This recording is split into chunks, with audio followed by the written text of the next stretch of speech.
Alright, cafe, I don't know how to pronounce that. Jezve? That's kind of fancy. Plants, bookshelves, curious. A chest board? Very interesting. Jan Goldschmidt. Hello, my friend. The voice that comes from the man in the chair is as enormous as its owner. A deep, booming roar, dripping with unrestrained mirth. A fine day for soy calf, yes? Yes, certainly is a beautiful... From the back of the store, the voice of the shopkeep cuts you off. Don't mind the fool in the chair. He roars like a traumatized walrus, stewing all day in his own sweat. The man behind the bar glares at Goldschmidt, his upper lip curled in disgust. I tolerate him only because he takes his soy calf by the bucket. Why do you hate him so much? Goldschmidt responds with a raucous belly laugh. Apparently he finds the shopkeeper's insults to be hilarious. Ah, Altug, mein Freund, you're as quick-witted and sharp-tongued as ever. I bow to you. If you wouldn't mind... Once again, the shopkeep cuts in. To bow to me, you would first have to vacate your chair. The shopkeep claps his hands together, clasping them in front of his chest. I shall summon a team of determined young men and an ox to assist with the task. With luck, you'll be on your feet by nightfall. Goldschmidt smiles up at you, his small eyes glittering. Enough of this senseless bickering. You have approached me for a reason, yes? Tell me, what can Jan Goldsmith do for you? Why do you put up with those insults? Don't you have any pride? I put up with them because they amuse me. The fact that they amuse me infuriates my dear friend Altug, who in turn hurls more insults. Goldschmidt raises his soy calf cup in salute. And thus the cycle continues. It is 2 years now that I've been your customer, yes, Altug? 2 years of soy calf and strained patience, yes. What's wrong with these people? And I remain happy, and Altug makes money, an ideal business relationship. That all sounds perfectly healthy. Take care, Jan. Goldschmidt gives you a deep nod, his jowls quivering. Until next time, my friend. Was there a point to that? Oh no. Also, there's a menu board. The special today is a caramel soy calf. Altug Burakgazi. The man behind the counter looks right past you at the dog following close behind. Dante, I'll fetch his water dish and perhaps a coffee for our friend here. Poor Amso sends his regards. I don't have any money. I can't even buy a coffee. Alright, poor Amso sends his regards. When he hears Amso's name, the Turk voice lowers and his accent becomes less exaggerated. His eyes take on a knowing look. Ah, very good. Please express to Herr Amso my appreciation of his patronage. If he needs more catering jobs seen to in the future, I'm always happy to provide. He tells me you're developing the menu for a friend of his now. Herr Winters, I believe. I want to hear all about it. Catering I don't follow. Paul is always pleased to send business your way, Herr Burakgazi. He was hoping you could discuss some of the details of his Green Winters order with me.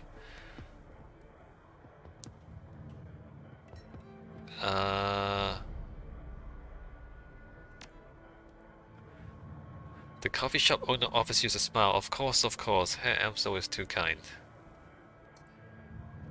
Burakgazi turns his head and calls into the back room. Kami, come. A young woman bustles in from the back room. Her gum chewing is loud enough to hear over the noise of the coffee grinders. Wait, how do you chew gum loudly?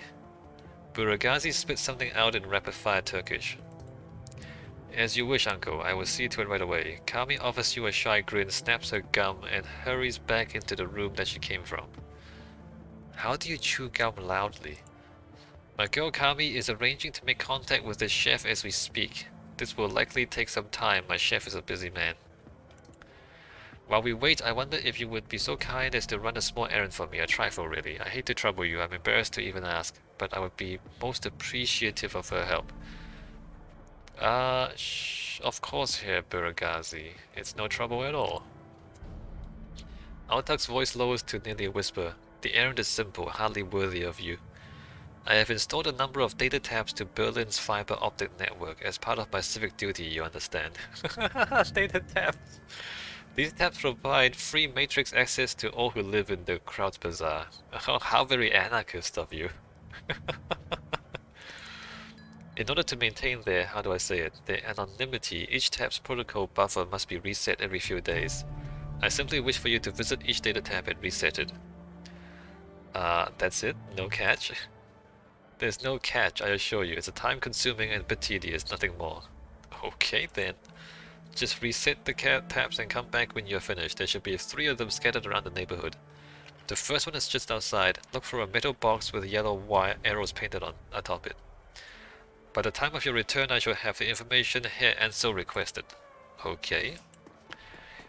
Why are we speaking in code? I mean, okay, I understand. He works in secret. Oh, is he a spy? Is he a spy for someone? And we were speaking in code? Alright, data tabs. What did he say? He said it's right in front of...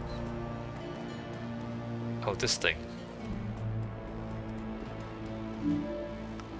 Alright, so how do we find the other ones?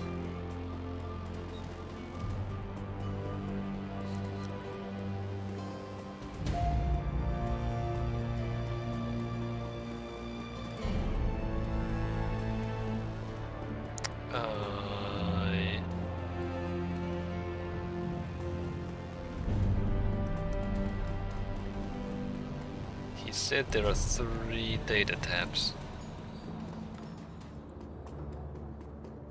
Alright, here's one.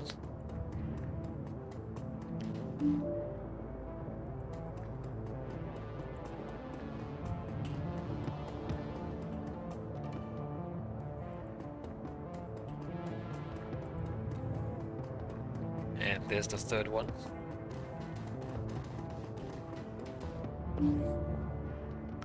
As you're resetting the data tab, you notice that someone has duct taped a small homemade receiver to the system. An earplug dangles from the receiver. Put the earplug in your ear. The sound of heavy machinery makes it difficult to hear the words that are being spoken. After a moment, you find you can make out 2 distinct voices. A nasal woman who sounds like a heavy smoker and a man who speaks in a high-pitched, breathy tone. Nasal woman, just heard Monica, needs to verify. High-pitched man, good for us. Alright, continue listening. A sound like a conveyor belt starts added. A sound like a conveyor belt starting adds to the noise of machinery, and you can't make out anything else until it comes to a stop a minute later. High-pitched man, think our next step. Wait, isn't ready to make a move yet. To be patient. See who steps up. Could be someone more. More conveyor belt starts up. All you can hear is the sound of machinery. Some sort of motorized vehicle starts up, drowning out everything else. A bell rings loudly again and again. Sounds like a telephone. You hear the sound of a door slamming shut, and the noise of machinery is suddenly muffled. There is a rattle of plastic and the ringing stops. The nasal woman's voice can be heard again in a sing-song tone. Guten Tag, how may I help you? Her tone changes, becomes more businesslike. I heard. Yes, he knows. I told him it wasn't time to make a move yet. What do you think I am, an idiot? The council needs to meet again. I know. Getting everyone in the same room is challenging. Getting them to agree on a course of action is going to be even more challenging. Alright, so somebody's planning behind the scenes. They know about Monica. And they're seeing who steps up to take her place, which is me. From my perspective, the Crowd's Bazaar was only stable because of her. If she really is out of the way, well, we'll see, won't we? Wait, this whole place was only stable because of Monica? Yeah, I know, what can I say? Things go slow in the flux sometimes. Why would this place only be stable because of Monica? You hear the sound of a door opening again, and the cacophony of machinery fills the line. You can't make out anything more. Interesting.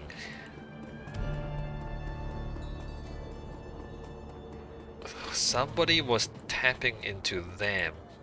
But who would that be? Would that be Monica? They just left the tap there, by the way. It's just hanging. The earpiece is just hanging there, waiting for someone to pick it up and listen in.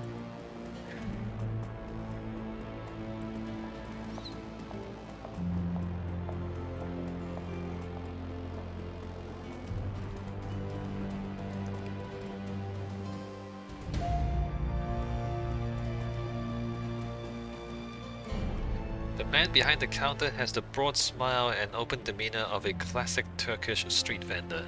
Welcome, honored efendim. Welcome. And how can Burakgazi serve you today? You would like a cup of coffee, perhaps? I finished a little trifle here, Burakgazi. Ah, very good. I assume you had no difficulties. Not at all. It was good taking the night air. Easy to say. Difficulties? No. One of the taps had been modified a bit, though. Someone was using it as a surveillance device. Am I supposed to tell him? Difficulties? No. So, those taps are a public service, is that it? It is the least I can do to give back to our little community. With but a minor effort from me, all in the Kraus Bazaar may enjoy free access to the Matrix and high-speed communications. All for the greater good, eh? I don't know, it seems like whoever installed them is just asking for trouble. He frowns and shakes his head, but his eyes are watching you closely. No, no, clearly you are mistaken. Want me to keep quiet at 100 yen? Perhaps I am, and for 150 yen I may be sure of it. For 300 yen, I can tell you how to disguise them better. Burakgazi raises an eyebrow and pauses for a moment, considering. Yes, yes, I think we can come to some arrangement. A few minutes and a diagram scrawled on the napkin later, Burakgazi nods at you. Yes, this should be doable. Thank you for your expertise and for your discretion. Don't tell your secret to your friend, he'll tell it to his friend. I trust that you had no difficulties with the task. Given our recent conversation, I would assume not. No, no difficulties. It was easy. Let's tell him about this surveillance device. He laughs. Of course they were. I would be surprised if they weren't. This is Berlin, after all. In the flux, everyone spies. If you do not spy, how will you know who is in power and who will be in power next? If you are to stay here, Efendim, you must get used to it. Who enters the Turkish bath will sweat, as my uncle Taydemir always says. Nevertheless, I shall have one of my people look into it. Wait, there's more. I listened in on the tap. I'm gonna tell him and heard something might be important. He eyes you closely, amused. Oh, tell me, oh listener at keyholes, what did you hear on this surveillance tap you found? Why are we telling him? I couldn't make it out. A nasal woman and a high-pitched man. They seemed pleased Monica was out of the picture. The Turk's face falls. News travels fast in Berlin. Those two are known to me. Is there more? Oh, he knows who they are. The woman got a call. She talked about a council meeting tonight to decide if they should make a move. Then she was drowned out by heavy machinery. He nods grimly. Most excellent. It is indeed fortuitous that you discovered this information, though it is not unexpected. I will have one of my people attend this council meeting and report back. Oh, really? Whatever you think is best. Sounds good. Keep me in the loop. I'm very interested in this, so let me know what happens. With that out of the way, let us return to our pressing business. He barks a stream of rapid-fire Turkish, and the gum-chewing young woman comes hurrying out to the counter. The menu for Herr Amso, uncle. Cammy hands you a folded piece of paper. Inside is a memory stick. Please extend my consolations to him. The death of Fräulein Schäfer must have hit him hard. Burakgazi gives Kami a small nod and she hurries out of the room. When she is gone, he returns his attention to you. Please express my condolences as well. I only just heard the news. Monica was an important part of this community. Yeah, no, what exactly did she do in this community? He frowns. Few know how important. Yeah, no, like how important? Why is she important? The memory stick Kami just handed you should contain all the information Herr Emso requires from our chef in the field. Should you require my services in the future, you know where to find me. Until then, good day. Good day! Alright, we're going back.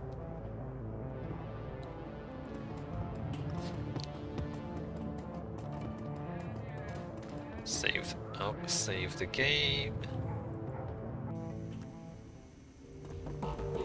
So this is an import shop. That's why there's all these exotic things. And in the back of the export shop is us. Oh, the team's all here. Do we need to talk to them again?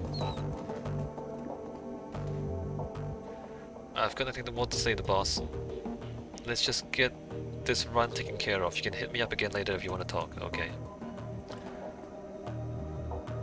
This isn't the best of times. Come back later if you want to talk. Alright. I'm assuming she's not going to say anything either. Oh, she is. STKC, what do you need?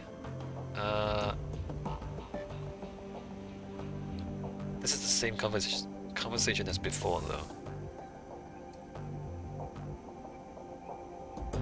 You know, unless we can... You know what? Let me save. I don't think this is a good idea, but maybe we can actually force her. But I still need to talk to you. Lori lets out a weary sigh. Ask your questions, but do it quickly. I have things to do. Oh, we can actually push her. You can't have started running in the shadows much more than 5 years ago, tops. So what's with the vintage chrome? It was cheap. It gets the job done. She shrugs. End of discussion. I don't think so. I've known a lot of street Sams in my time, but I've never met anyone who'd voluntarily install cyberware that old. You're right. There's more to it than I'm letting on, but I'm not interested in talking about it. I can't help but notice that you seem guarded, withdrawn. That's my problem, and none of your concern. Yeah, no, we're on a team. If whatever happened to you has impaired your ability to trust us, then it's my concern. Come on, Glory, talk to me. I'm the leader of this outfit. I decide what is and isn't my concern. If you talk to me, I can help. If whatever happened to you has impaired your ability to trust me, then it's my concern. Come on, Glory, talk to me. If you talk to me, I can help. I doubt it, Chummer. I doubt it very much, but I appreciate the sentiment. Maybe later, when we know one another better, we can get into it. Alright. Now, is there anything else you need? I have another question. Alright, so I needed to know... Okay, so we can push her. It's a little strange though, it's not what I usually do. Alright, what do you have, Paul? SCKC, Amso peers at you apprehensively. His eyes are bloodshot, his expression grim. Did you get the information about Green Winters? Yes, I spoke to Altug. He gave me this memory stick. Let us see what his agent has to say. Amso snatches the memory stick from your hand and slots it into his computer terminal.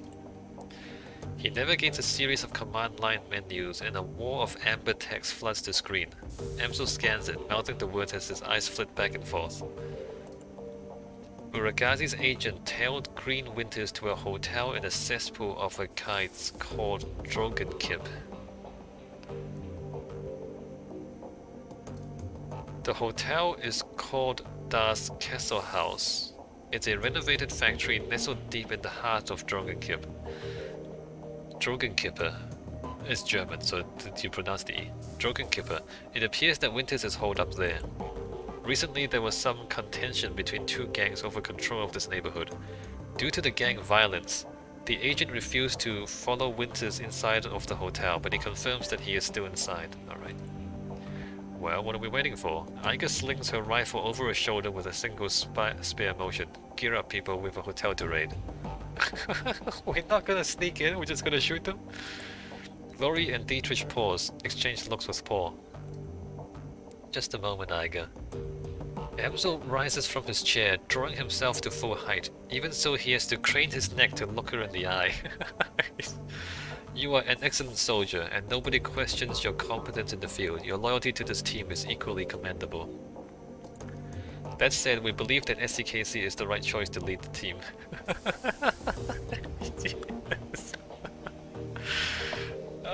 You know what? Yeah, you tell her about this, Paul. I'm just gonna hide behind you while she gets angry.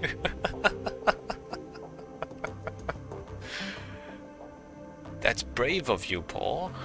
How brave of you to say that to her face. There's a long pause before Iga speaks. When she does, her voice comes out dull and flat. What?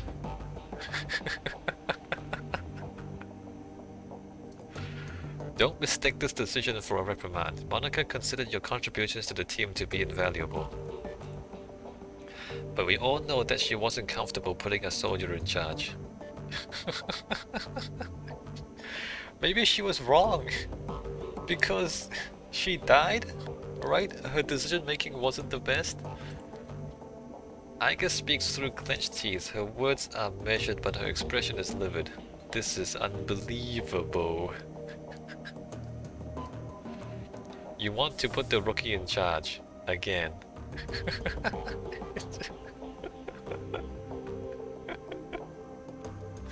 It wasn't my idea.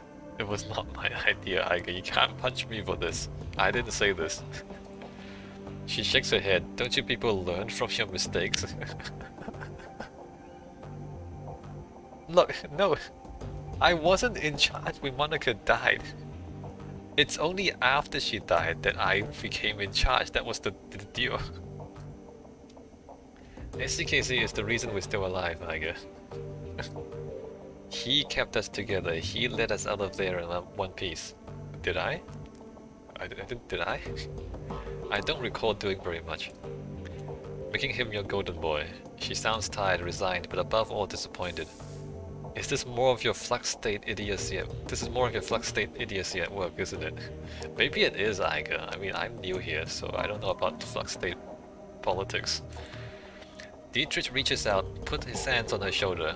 It's what Monica believed in. And she's dead, Dietrich. She died for what she believed in. Iga's voice tightens for a moment, her control slips and her face contorts in grief. Yeah, and look where that got her. Yeah, exactly. No, she's right. Like, I agree with the giant troll. Monica believed. She straightens to her full height. Let me give you a piece of advice. In the field, only two things matter: the mission and survival. Everything else is a distraction. Your ridiculous politics have no place on a Shadowrun. You're right. Your politics, Iga, also have no place on the Shadowrun. Like, your disapproval of who is in charge is not part of the mission or survival. Dietrich manages to smile. What can I say? We're German. We have a history of strong political views. Iga sighs. The tone of resignation returns to her voice. Screw it. Let's put an end to this. I've got the skill and experience to lead the team. SCKC, on the other hand, was appointed by Monica as a joke. If you'd rather he take the lead, I'll abide by that.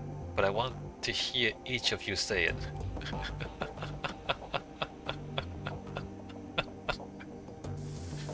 They already have, you just weren't listening. Come on, Iga, give it a rest. I have no quarrel with you, Iga. I'll do as the group wishes. This is a waste of time. We should be looking for green winters. They already have. I have no quarrel with you, Iga. I'll do as the group wishes. You stay out of this. She stabs an armored finger into your chest hard. Oh. I like that. I enjoy that. Can you do it again? Can you touch my chest again? The moment she raises her hand to you, Dante's ears lay back, and he lets out a low growl. Reflexively, she takes a half step back.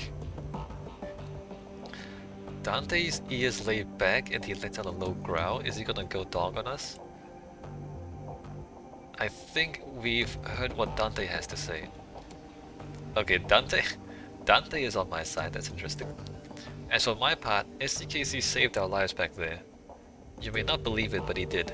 The way I see it, that means I follow his lead a while longer. Alright. I saved their lives back there, apparently. Glory's voice is uncharacteristically gentle. I trust in Monica's judgment, therefore I trust in SCKC's judgment. That's actually not very good decision making. I mean, I appreciate your trust in my judgment, but Monica's judgment got her killed, so she displayed poor judgment. Glory? You know what? The discussion is finished, Iger. Emso speaks softly, but his tone is firm.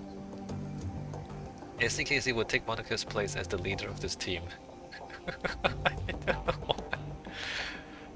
Like, look, I don't know if you've been in a leadership position before, right? I have kind of been in leadership position before. It's not a prize, it's not a gift, it's a burden. Being a leader is a burden. What happens when you're a leader is everything that goes wrong is your fault.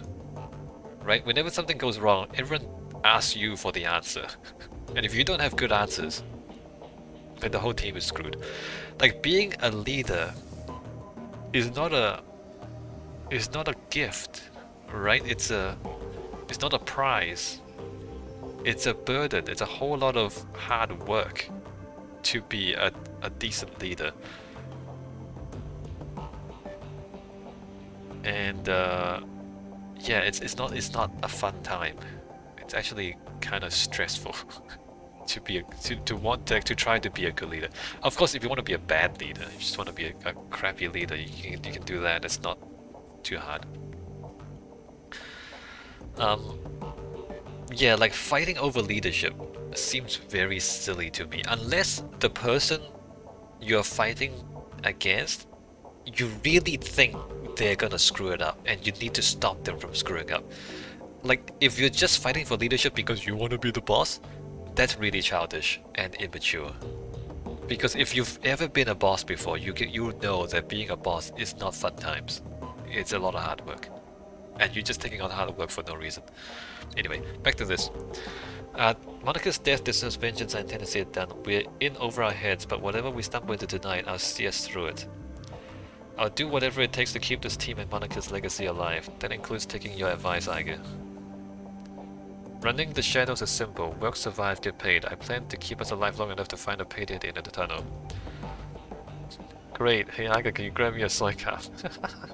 I'll do whatever it takes to keep this team and Monica's legacy alive. That includes taking your advice, Iger. Iger gives you a small nod. That's big of you.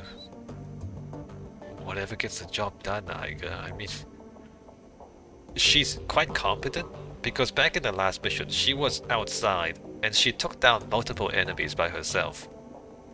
So she's clearly very competent. Like, I have nothing against her being on the team or her, you know.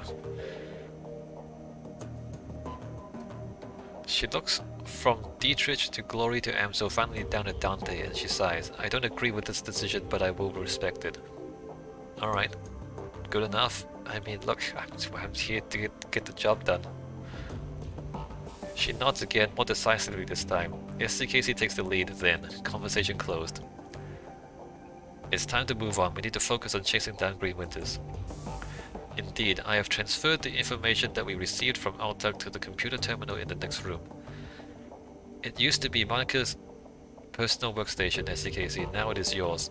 Monica kept a variety of notes and dossiers on that machine. I would suggest reviewing her notes when you have the time. Amso turns his attention away from you and back to his computer screen. Good hunting. I will eagerly await your return. I wouldn't suggest driving the Dragonfall. The roads aren't safe. Taking the U-Bahn would be faster anyway. Thanks for the tip, Iger. The U-Bahn it is. Iger nods, then turns to check her equipment. The rest of the group disperses in turn.